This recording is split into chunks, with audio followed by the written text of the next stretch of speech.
Ils ont eu donc des Congolais par la corruption, ceci, cela. Ils l'ont fait marier à la sœur de James, à une Tutsi, directement. Il a abandonné sa femme à Kinshasa. Oui, il a abandonné sa femme à Kinshasa avec les enfants. Vous voyez encore le problème avec les Congolais. C'est grave. Il nous laisse beaucoup de problèmes. Il est là et maintenant il crie qu'il veut venir. Hein? Bon, le voilà devenu un chef de guerre de la rébellion. Et ils sont allés ramasser tous les autres rebus que vous connaissez. Les Tambo et Mwamba, les Zaïdi Ngoma, l'autre est là, Londa Boululu, Wamba Diawamba. Et vraiment une kermesse de gens, en tout cas, corrompus et inutiles. Pardon, le Bizimakara, qui était mon ministre des Affaires étrangères, que je croyais congolais.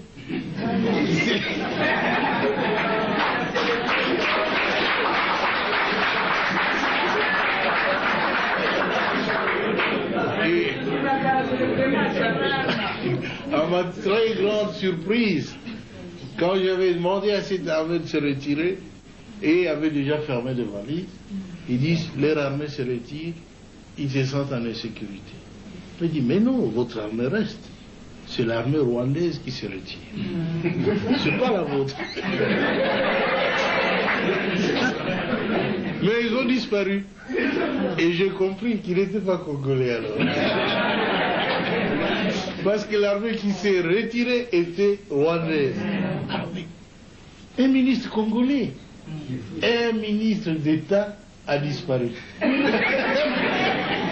ministre des Affaires étrangères a disparu. J'ai dit, nous étions infiltrés alors. Infiltrés au sommet de l'État. Alors ainsi on aura pu découvrir des documents où Kagame dirigeait ces gens-là, où il complotait pour que les Tutsis prennent la tête de ce grand pays qui n'est pas le leur. Alors ça en est trop, hein. Ce pays ne leur appartient pas. Ils veulent en prendre la tête. Quoi? Mais c'est pas possible, ça a été très grave. On a vu tout ça, si seulement on l'avait su avant, ça aurait été bien. Mais le conflit a éclaté après. Ils tentent le conflit, ceux qui n'ont pas pu réussir avec le coup d'État, qui avait échoué le 2 août. Et maintenant, je le vois en train d'échouer encore. Notre peuple se défend. Je suis très heureux que vous tous ayez pris conscience de la gravité de la situation pour nous mettre tous ensemble, tous les partis politiques confondus, chez nous. Tous les Congolais se sont mis ensemble derrière le gouvernement. Ils m'ont soutenu, je dois l'avouer très sincèrement. Et je ne sais même pas ce que je ferai pour les rendre.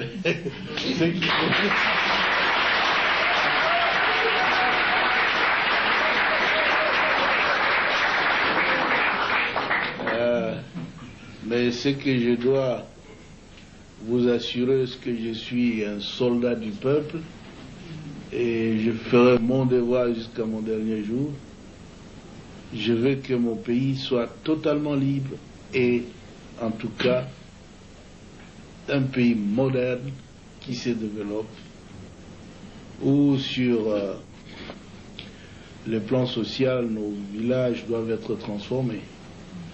Parce que tout le monde a...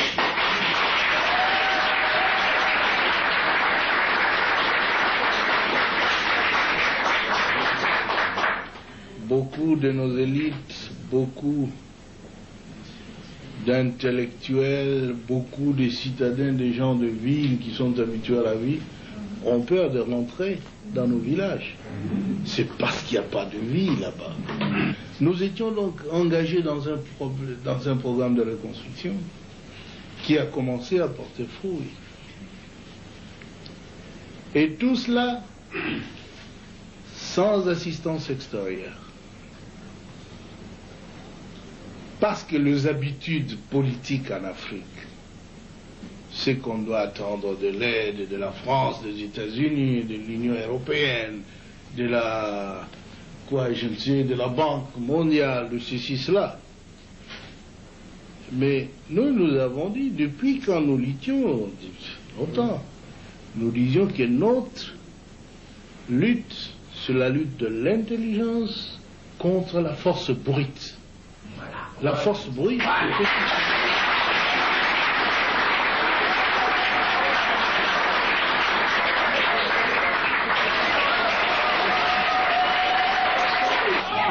nous disions alors dans un des congrès au Maquis où il a participé en 1976 que parce que nous avons tout dans notre pays, nous ne pouvons même pas les demander de l'assistance de l'Europe. Il faut utiliser l'intelligentsia nationale pour transformer tout ce que nous avons.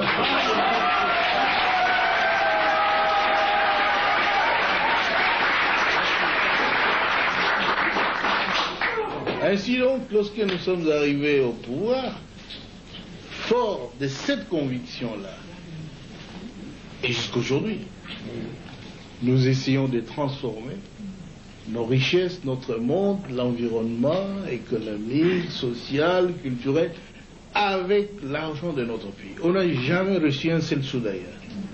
Et voilà qu'ils sont mécontents. Ils ne demandent pas à la Banque mondiale, ils viennent avec des plans actifés ailleurs, qu'ils ont toujours présentés pendant 37 ans du régime neutre. Toujours le même plan. Ils sont venus avec ça. Moi j'ai dit non.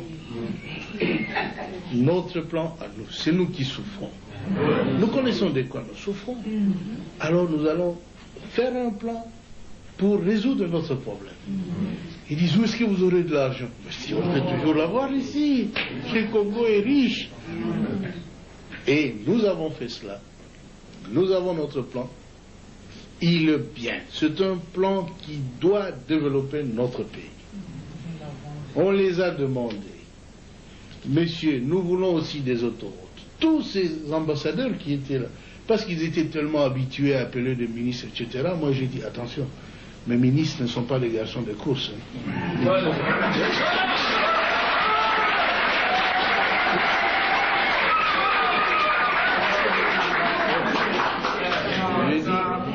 J'ai dit qu'il faut laisser le ministre résoudre le problème du pays. Si vous allez continuer à les appeler la nuit, des coups de téléphone, qu'est-ce que vous traitez avec eux? Chez nous, nos ambassadeurs ne vont pas faire ça. Ils ne sont pas capables d'appeler des ministres belges ou français ou américains qui aillent chez l'ambassadeur congolais qui va leur dire des choses qu'il faut faire. Non. Et si vous ne les faites pas là, chez moi, je ne veux pas. Ils trouvent que je suis têtu, arrogant. Je dis, mais c'est pourtant la vérité. Chez vous, ça passe bien. Ça doit aussi passer bien chez vous. Ne vous immiscez pas dans nos affaires. Alors, comment est-ce que vous allez avoir de l'argent? Vous ne ferez même pas 3 mois. Moi, il dit, 3 mois? Mais je ferai plus que 3 mois.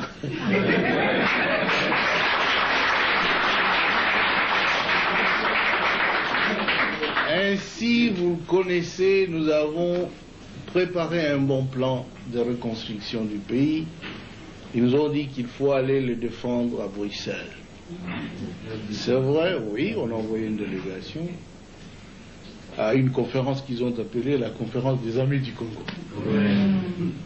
Disons, jeunes hommes, allez-y, défendez notre plan. S'ils vont donner de l'argent, c'est bien, mais moi je les ai prévenus qu'il n'y aura pas de l'argent à donner au Congo. Parce qu'ils savent bien, nous ne sommes pas en train de servir leurs intérêts.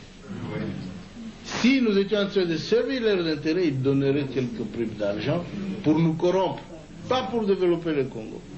Alors maintenant, il faut un choix. Ou vous êtes pour le peuple, acceptez de rentrer sans argent, ou tu es pour eux, bouffe leur argent, rentre travailler pour ton peuple. C'est fini.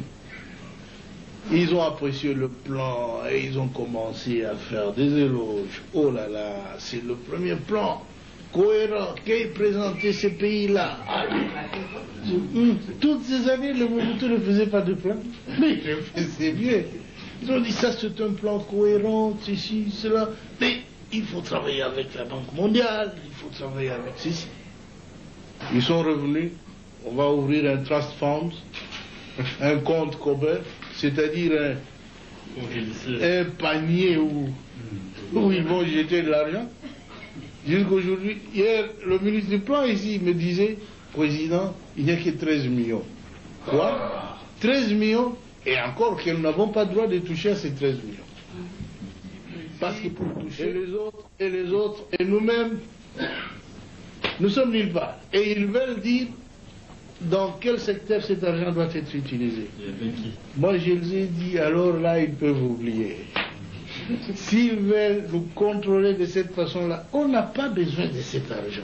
13 millions, c'est quoi? Et d'abord, il me disait qu'il y avait 80 millions. 84 millions. Moi, j'ai dit à tous ces ambassadeurs de l'Union européenne, mais 84 millions pour le Congo, c'est quoi? Nous avons beaucoup de moyens de faire sans cela. C'est 2 $ par Congolais. Oui. Nous avons moyen de faire sans vous, sans cet argent. Et nous ne voulons pas de conditions.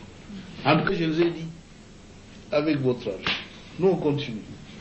Et nous avons plus que 100 millions, plus que le panier des autres. Et encore que nous n'avons pas le droit de décider de l'utilisation de cet argent. Vous voyez, ce sont de blabla, ils se sont trop familiarisés avec l'Afrique. Ils jouent avec nous comme des gamins. Mais cette fois-ci, ils ont vu que le Congo est devenu majeur. La reine. La reine. Nous n'avons rien contre les Américains, les Européens, les ceci, les cela. Mais vous-même, vous êtes témoin, écoutez RFI et d'autres. La campagne. Quelle bassesse. Hein? Ils ne font qu'accuser le Congo.